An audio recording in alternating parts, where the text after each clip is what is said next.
दररोज रात्री ठीक 12 वाजता एका गावात एक विचित्र घटना घडायची. अंधारात रात्री एका अनोळखी मुलीच्या रडण्याचा आवाज संपूर्ण गावात ऐकू येत होता. हा क्रम गेल्या अनेक महिन्यांपासून सुरू होता. गावकऱ्यांचं म्हणणं होते की पूर्वी असं काही नव्हते, पण एका रात्री अचानक हा आवाज ऐकायला येऊ लागलाय. भीतीमुळे गावातील लोक घराबाहेर पडत नव्हते. त्यांना खात्री पटली होती की हा कुठल्या तरी आत्म्याचाच आवाज आहे. काही महिन्यांपूर्वी गावातील विहिरीतून हे आवाज ऐकू येऊ लागले होते, असे गावातील लोकांचे म्हणणे होते. असं म्हणतात की कोणत्या तरी एका मुलीचा आत्मा त्याच ठिकाणी कुठे भटकतो आणि रात्र होताच रडायला लागतो. पण या कथेचे सत्य कोणालाच माहीत नव्हते. हा गोंधळ वाढतच गेला आणि हळूहळू संपूर्ण गाव त्या आवाजाच्या भीतीने जगू लागला. हा प्रकार वाढू लागल्यावर या प्रकरणाची माहिती जिल्हा पोलीस अधीक्षक अंजना यांच्यापर्यंत पोहोचली. एस.पी. अंजना एक धाडसी आणि निडर अधिकारी म्हणून ओळखल्या जात होत्या. त्यांनी अनेक गुंतागुंतीची प्रकरणे सोडवली होती आणि यावेळी त्यांचा हेतू स्पष्ट होता की त्या हे रहस्य उलगडल्याशिवाय राहणार नाही. नक्की काय आहे ते शोधल्याशिवाय राहणार नव्हत्या. काय रहस्य होते त्या विहिरीमागचे? तर मित्रांनो, जाणून घेऊया या कथेच्या माध्यमातून. पण तत्पूर्वी माझी आपणास एक विनंती आहे की जर तुम्ही आपल्या चॅनलवर नवीन असाल तर सबस्क्राईब करून घ्या. चॅनलला सबस्क्राईब करा आणि व्हिडिओला लाईकही करा. मित्रांनो, ही एका छोट्याशा गावातील कथा आहे. त्या गावात एक पूजा नावाची मुलगी राहत होती आणि ती तिच्याच विश्वात खूप खुश असायची. पूजा फक्त 8वी पर्यंत शिकलेली होती आणि ती तिच्या आईवडिलांची खूप काळजी देखील घ्यायची. त्या गावातील हिरवळ वातावरणात फिरणे, गाई म्हशी यांना चरायला शेतात घेऊन जाणं, हे तिचं रोजचंच काम होतं. तिचं वय आता जवळपास 17-18 वर्षांच्या आसपास असेल. पण गरिबीची परिस्थिती असूनही तिची सुंदरता अजिबात कमी झालेली नव्हती. त्याच गावात एक सरपंच राहत होते.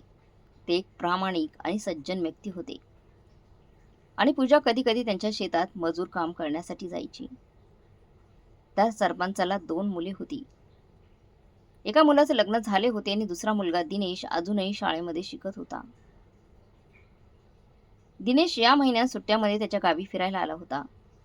एक दिवस पूजा तिच्या गाई म्हशींना घेऊन गावाच्या बाहेर चरायला घेऊन गेली होती आणि त्याच वेळी दिनेशही गावाच्या बाहेर फिरायला निघाला होता आणि तो तिथेच जाऊन पोहोचला होता ज्या ठिकाणी पूजा तिच्या गुरांना चरायला घेऊन आली होती. दिनेशने जेव्हा पूजाला पाहिला तेव्हा तो तिच्या जवळ गेला आणि तिच्याशी बोलण्याचा प्रयत्न करू लागला. तेव्हा पूजाही त्याला विचारू लागली की तुम्ही शहरात शिकायला जाता ना, मग तिथे तर खूप सुंदर सुंदर मुली असतील, छान छान मुली असतील. तेव्हा दिनेश तिला म्हणतो की सुंदर तर आहेतच, तिथल्या मुली खूप सुंदर आहेत, पण तुझ्या इतक्या सुंदर कोणीच नाही. पहिल्याच भेटीत ते दोघेही मन मोकळे होऊन गप्पा मारत होते आणि हळूहळू त्या दोघांमध्ये जवळीक निर्माण झाली होती. काही दिवसातच दोघे एकमेकांवर प्रेम करू लागले होते आणि त्या दोघांमध्ये जरा जास्त जवळीक निर्माण झाली होती. त्या दोघांनी प्रेमाच्या सर्व मर्यादा ओलांडल्या होत्या. एक दिवस दिनेश पूजाला सांगतो की पूजा, मला तुझ्याशी लग्न करायचं आहे, पण माझं आणखीन 1 वर्ष शिक्षणाचं बाकी आहे. शिक्षणाचं राहिलं आहे आणि माझे शिक्षण पूर्ण होताच मी परत येईल. पण त्या बिचारा पूजाला कुठे माहीत होतं की दिनेश तिची फसवणूक करत आहे. ती बिचारी सरळ साधी भोळी मुलगी होती, म्हणून तिनेही त्याला अडवले नाही. तिलाही वाटलं 1 वर्षाचा तर प्रश्न आहे आणि त्याला त्याच्या पुढील अभ्यासासाठी शहरात जाऊ दिलं. पण दिनेश या वेळेस गेला तो परत आलाच नाही आणि इकडे बिचारी पूजा 2 वर्ष त्याची वाट बघत राहिली. पण शेवटी जेव्हा पूजाला दिनेशची परत येण्याची वाट सुटली, तेव्हा ती एके रात्री तिच्या आई वडिलांना काहीही न सांगता घरातून बाहेर पडली. घरातून निघून गेली आणि तिने तिच्या गावाच्या बाहेर एका जुन्या विहिरीत उडी मारून स्वतःचा जीव दिला. दुसऱ्या दिवशी सकाळी तिचे आई वडील गावकऱ्यांना सांगू लागले की पूजा रात्रीपासून गायब आहे, कुठे गेली काही कळत नाहीये. तेव्हा सर्व गावकरी मिळून पूजाचा शोध घेऊ लागले. ते शोध घेत घेत त्या विहिरीजवळ पोहोचले आणि त्या विहिरीत वाकून पाहिले तर त्यात एक मृत शरीर त्यांना दिसले. गावातील लोकांनी मिळून ती बॉडी बाहेर काढली आणि पाहिले तर ती पूजा होती. जेव्हा तिचे आई वडील तिच्या बॉडीला बघतात तेव्हा तेव्हा ते ढसढसा रडू लागतात आणि ती घटना संपूर्ण गावात चर्चेचा विषय बनली होती. प्रत्येकजण म्हणत होते की पूजाने असं का केलं असेल, काय कारण असेल. शेवटी एवढ्या आनंदाने जगणाऱ्या मुलीवर काय आपत्ती येऊ शकते, असं काय घडलं होतं की तिने असं केलंय. आणि हे सगळ्यांच्या पचनी पडलं नाही आणि त्याच रात्रीपासून एक विचित्र आवाज तिथे येऊ लागला. रोज रात्री 12 वाजता गावकरी जेव्हा झोपायचे तेव्हाच त्यांना संपूर्ण गावात त्या मुलीचा आवाज ऐकू येऊ लागला. हळूहळू काही महिने गेले आणि हा आवाज सतत ऐकू येऊ लागला. या विचित्र घटनेने गावकरी खूप त्रस्त झाले होते. सगळीकडे घबराट हळूहळू या भीतीने संपूर्ण गावाला वेढले होते. काही लोक त्याला पूजा बोलवत असल्याची म्हणत होते, तर काही जण त्याचा संबंध या गावात घडलेल्या जुन्या जुन्या घटनेशी जोडत होते. मात्र या विचित्र घटनेचे वास्तव कोणालाच माहीत नव्हतं नक्की काय होतं ते. यावेळेस त्या गावातील लोक अंधश्रद्धा आणि अफवांच्या जाळ्यात अडकले होते. याची चर्चा प्रत्येक घरात होत होती आणि आणि रात्र पडताच गावकरी घराचे दरवाजे बंद करायचे. काहींनी तर त्यांच्या मुलांना गावाबाहेर पाठवले होते, तर दुसरीकडे गावातील वडीलधारी मंडळी या घटनेला पूर्वीच्या काळी घडलेल्या एका घटनेशी जोडत होते.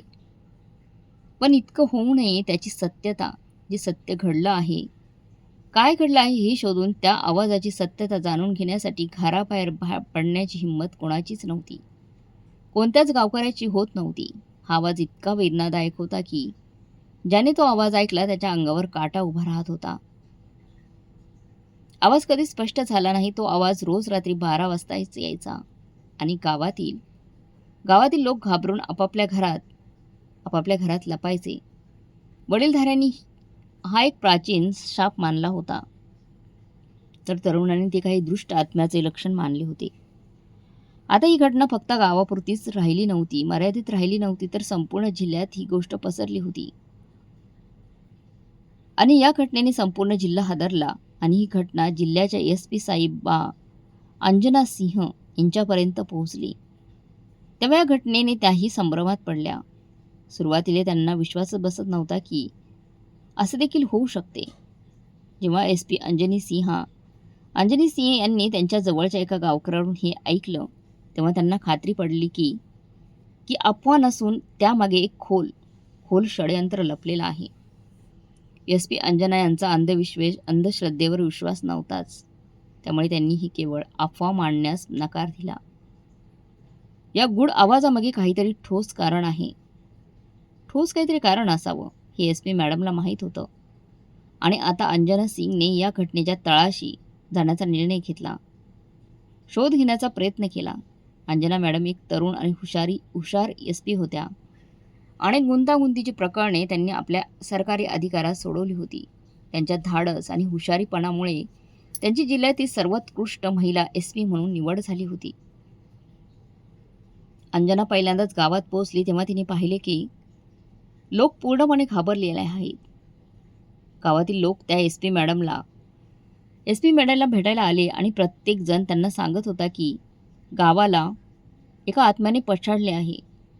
तर काही लोकांनी असे सांगितले की त्यांनी त्या महिलेची त्या मुलीची सावली देखील पाहिलेली आहे, जी गावातील जुन्या विहिरीजवळ चालत होती.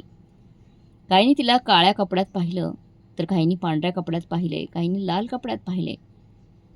पण कोणाकडून एक ठोस पुरावा नव्हता. SP अंजना मॅडम यांनी गावकऱ्यांशी बोलून त्या आवाजाची संपूर्ण माहिती गोळा केली. गावातील प्रत्येकजण म्हणत होता की आवाज अगदी खरा वाटत होता. जणू एखादी मुलगी जिवंत आहे आणि वेदनाने रडत आहे. काही लोकांनी असे सांगितले की आवाज सुरू झाला की झाडांची पाने स्वतःहून गळू लागतात. काही लोकांनी हा आवाज गावातील जुन्या विहिरीजवळ ऐकून पाहिला आणि तो येत असल्याचं सांगितले, तर काही लोकांनी तो विहिरीजवळील जुन्या मंदिराजवळून येत असल्याचं सांगितले. SP अंजना मॅडम यांनी गावातील जुने रजिस्टर आणि कागदपत्रे तपासायला सुरुवात केली, जेणेकरून काही पुरावे सापडतील. गावच्या इतिहासात अशी कोणती विशिष्ट घटना सापडली नाही जी या आवाजाशी संबंधित असेल. परंतु एका गोष्टीने त्यांना एक सुगावा दिला की काही महिन्यांपूर्वी पूजा नावाची मुलगी गावातून अचानक गायब झाली होती आणि पूजाचा मृतदेह हा विहिरीत सापडला होता आणि हे प्रकरण गुंडाळण्यात आले होते. आता SP अंजना मॅडम यांनी पहिली रात्र त्या गावात घालवण्याचा निर्णय घेतला आणि SP मॅडम दिवसभर सर्व गावकऱ्यांशी बोलत होत्या. आता रात्रीचे 12 वाजता त्या मुलीचा रडण्याचा आवाज ऐकू येतो. मग SP अंजना मॅडम काही गावकऱ्यांसोबत तिथे जाण्याचा निर्णय घेतात जिथून तो आवाज येत होता. पण गावकरी काही अंतरावर जायचे आणि घाबरून पळून तिथून निघून जायचे. मग अंजना मॅडमही तिथे एकट्या पडल्या आणि त्याही मग रात्री तिथून परत आल्या. त्यामुळे पुढचं त्यांना काहीच समजलं नाही. दुसऱ्या दिवशी सकाळी SP अंजना मॅडम यांनी सर्वप्रथम गावातल्या जागेची तपासणी केली जिथून तो रडण्याचा आवाज येत होता. गावातील ज्येष्ठांनी सांगितले की गावातील जुन्या जवळून मुलीचा आवाज आला होता. ही विहीर बंद होऊन अनेक वर्ष उलटली होती आणि त्याच्या आजूबाजूला झुडपेही वाढली होती. यावेळी SP अंजना मॅडम तिथे गेल्यावर त्यांना काहीतरी थोडंसं विचित्र वाटलं. त्यांच्या लक्षात आलं की विहिरीच्या आजूबाजूची जमीन खूप जुनी आहे आणि त्यावर कोणत्याही प्रकारच्या खुणाच नाही आहेत. तिथे त्यांना अशी कोणतीही वस्तू दिसली नाही ज्यामुळे काही रेकॉर्डिंग होऊ शकतं. पण खूप चौकशी केल्यावर गावातील एका वयस्कर व्यक्तीने SP मॅडमला सांगितले की ही घटना काही महिन्यांपूर्वी घडलेली होती आणि ते सांगत होते की आमचे गाव पूर्वी खूप खुशाल असायचं आणि या गावात पूजा नावाची एक खुशाल मुलगी राहत होती. आनंदी मुलगी राहत होती. ती सर्व गावकऱ्यांची लाडकी होती.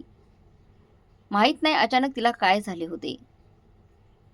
ती रात्री अचानक घरातून निघून गेली आणि रात्रभर बाहेर राहिली आणि परत आलीच नाही. दुसऱ्या दिवशी सकाळी गावकरी तिचा शोध घेत असताना त्या विहिरीजवळ पोहोचले तेव्हा त्यांना तिथे पूजाचा मृतदेह आढळून आला आणि या घटनेनंतर सर्वत्र शोककळा पसरली. गावात भीतीचे वातावरण निर्माण झाले. त्यावेळेस तिच्या मृत्यूचे कारण स्पष्ट झाले नव्हते आणि हळूहळू हे प्रकरण थंडावले होते.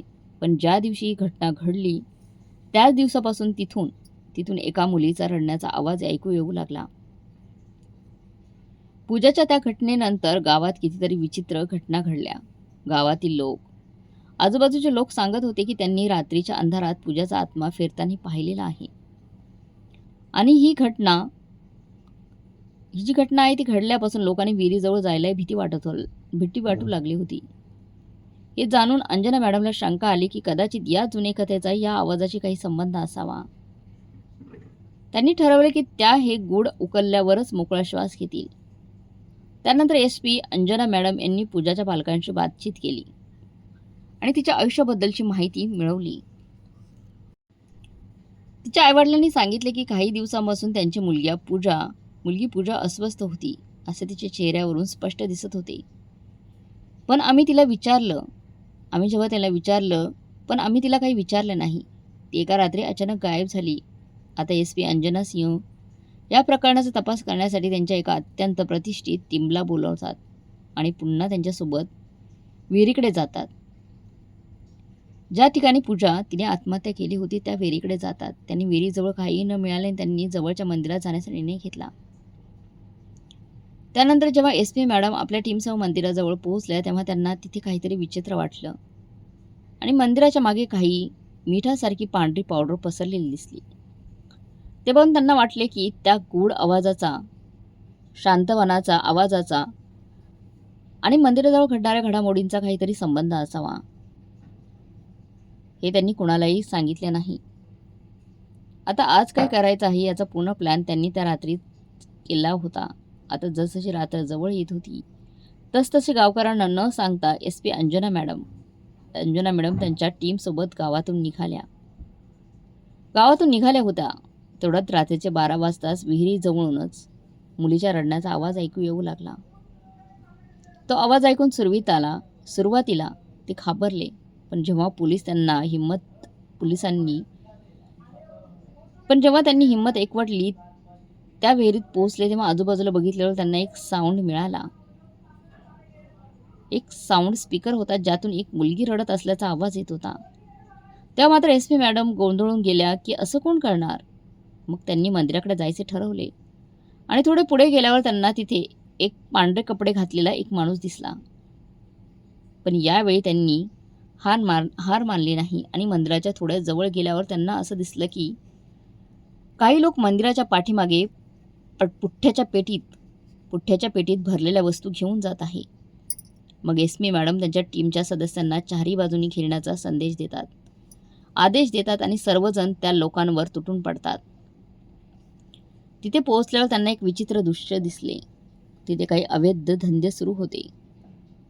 त्यानंतर सर्व आरोपींना त्या ठिकाणी अटक करण्यात आली. एसपी अंजना सिंह यांच्यासोबत त्या गावात आणले होते. त्यानंतर एसपी मॅडम त्या गुन्हेगाराची चौकशी करतात तेव्हा एक विचित्र गोष्ट समोर येते. एका गुन्हेगाराने कबूल केले की आम्ही हा व्यवसाय मागच्या काही दिवसांपासून करत आहोत आणि गावकऱ्यांना संशय येऊ नये म्हणून पूजाच्या मृत्यूचा फायदा घेऊन तिचा मेलेल्याचा फायदा घेऊन आम्ही हा व्यवसाय करत होतो आणि त्यांच्या मनात नेहमीच भीतीचे वातावरण निर्माण करत राहिलो आणि आम्ही लोक कोणतीही भीती न बाळगता व्यवसाय करत राहिलो. त्यानंतर त्या गुन्हेगाराची तुरुंगात रवानगी करण्यात आली. आता सत्य बाहेर आल्यानंतर गावकऱ्यांच्या मनात असलेली भीती पूर्णपणे दूर झाली होती आणि त्या गावातील लोक पूर्वीप्रमाणे आनंदाने राहू लागले होते. या घटनेनंतर अंजना सिंह यांचे नाव संपूर्ण राज्यात गाजले. त्यांच्या धाडसाने आणि विचारसरणीने हे पुन्हा एकदा सिद्ध केले की कोणतेही रहस्य किती तुटलेलं असले तरी ते योग्य दिशेने प्रयत्न करून सोडवले जाऊ शकते. त्यांच्या उपस्थितीत त्यांनी अशीच अनेक प्रकरणे सोडवली होती. अंजना सिंगच्या या कथेत या गोष्टीमध्ये गावातील गूढ उकलण्याच्या कथेसोबतच त्यांच्या पर्सनल आयुष्यातील महत्त्वाची कामे दाखवण्यात आली आहेत. सत्य आणि न्यायाच्या मार्गावर चालणाऱ्या व्यक्तीला कोणतीही शक्ती घाबरू शकत नाही हे त्यांचे जीवन नेहमीच शिकवते. तर मग मित्रमैत्रिणींनो, तुम्हाला आजची ही कथा कशी वाटली? किंवा मित्रांनो, या व्हिडिओचा उद्देश समाजात कुठलाही गुन्हा आणि अंधश्रद्धा कुठलाही वाढवण्याचा अजिबात नाही. तर तुम्हाला आजची ही कथा कशी वाटली कमेंट करून जरूर कळवा. व्हिडिओ जराही आवडला असेल तर लाईक, चॅनलला सबस्क्राईब करा. तोपर्यंत पुन्हा भेटूया एका नवीन आणि मनोरंजक कथेसह. धन्यवाद. जय हिंद, जय भारत. मित्रांनो, तुम्ही आपल्या चॅनलला भरभरून प्रतिसाद दिला, भरपूर प्रेम दिलं, त्याबद्दल मी तुमची खूप खूप आभारी आहे.